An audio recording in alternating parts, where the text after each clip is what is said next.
rasa bersalah yang berlebihan ternyata bisa lebih buruk dampaknya daripada kesalahan itu sendiri.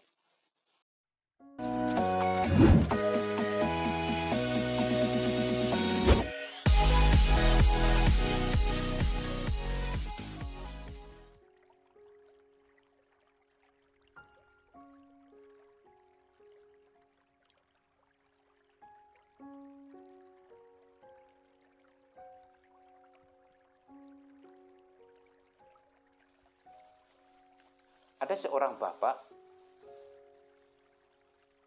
yang merasa bersalah dalam hidupnya.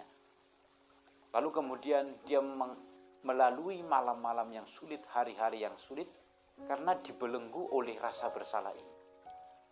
Rasa bersalah ini berawal dari peristiwa satu ketika anaknya minta kepada ayahnya ini supaya diperbolehkan masuk ke sekolah seminari.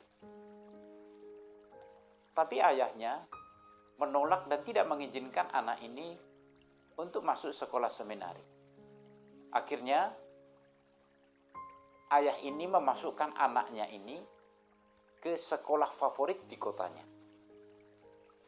Lalu karena tidak bisa berbuat apa-apa, kemudian anak ini ikut apa yang dikatakan oleh orang tuanya ini, lalu kemudian menjalani hari-hari dan tahun-tahunnya di sekolah itu. Namun dalam perjalanan waktu, mungkin entah karena pergaulan atau apapun, kemudian anak ini menjadi hidup tidak disiplin. Hidup tidak disiplin, kemudian prestasi yang dulunya pernah ia raih menjadi tidak dia raih lagi sekarang. Dia menjadi sangat nakal dan susah diatur, sampai akhirnya ternyata anak ini jatuh ke dalam narkoba. Dalam perjalanan waktu melihat situasi anak yang semakin buruk ini, sang ayah semakin merasa bersalah dalam dirinya. Dia merasa bahwa anak ini menjadi begini karena dia menolak dulu anak ini masuk seminari. Rasa bersalah ini membelenggu hidup sang ayah. Malam-malam dia tidak bisa tidur, memikirkan penyesalan yang begitu dalam. Mengapa dulu saya tidak mengizinkan anak saya ini masuk ke sekolah seminari? Dia juga berpikir, mengapa saya tidak menuruti keinginannya? Sehingga dia merasa bahwa keadaan anaknya yang sekarang ini murni karena kesalahannya, terlebih karena penolakannya untuk tidak mengizinkan anaknya masuk sekolah seminari. Saudara-saudariku yang terkasih, pengalaman ayah ini adalah salah satu contoh dari pengalaman banyak orang yang hidupnya dikendalikan oleh rasa bersalah. Ada banyak orang yang mengalami demikian. Selalu dikendalikan, ditekan oleh perasaan bersalah pada kesalahan mereka pada masa lalu. Penyesalan yang terjadi akan kekeliruan mereka atau kelalaian mereka pada masa lalu. Dan orang-orang yang dibelenggu oleh rasa bersalah ini seringkali tidak bisa melihat hidup yang lebih baik pada saat sekarang. Nah, orang yang dibelenggu oleh rasa bersalah, seringkali mereka ditipu oleh ingatan akan masa lalu. Mereka menjadi dikendalikan oleh kesalahan-kesalahan mereka pada masa lalu. Mereka kemudian membiarkan dirinya dihukum oleh masa lalu. Masa sekarang yang semestinya bisa mereka kendalikan, akhirnya mereka serahkan kepada ingatan akan masa lalu. Tanpa mereka sadar, orang yang kemudian menyimpan rasa bersalah terus-menerus dihukum oleh dirinya sendiri.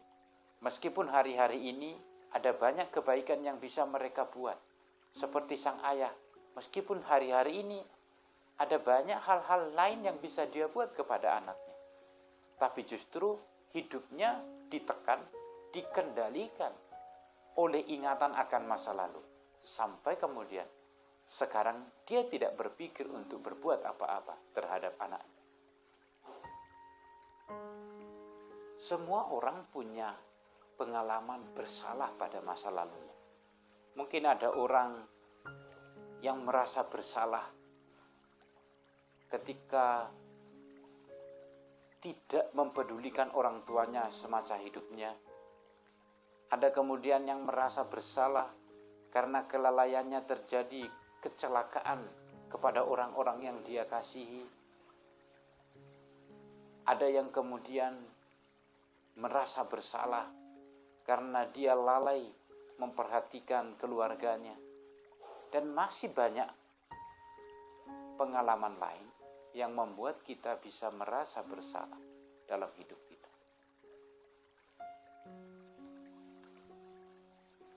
Tapi ingatlah bahwa karya Allah dalam hidup kita tidaklah terbatas pada kesalahan pada masa lalu kita.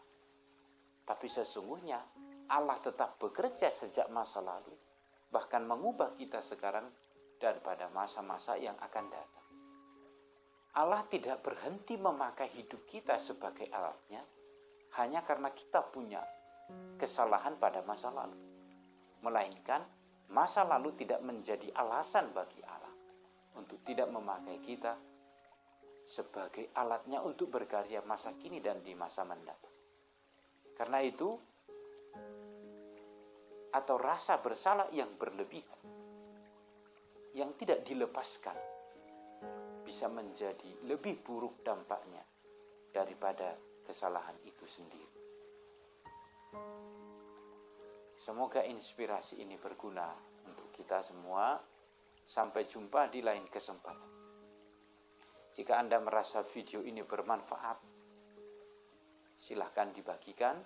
Jangan lupa ikuti terus seri filosofi hidup ini bersama saya, Romo Ahmad. Tuhan memberkati.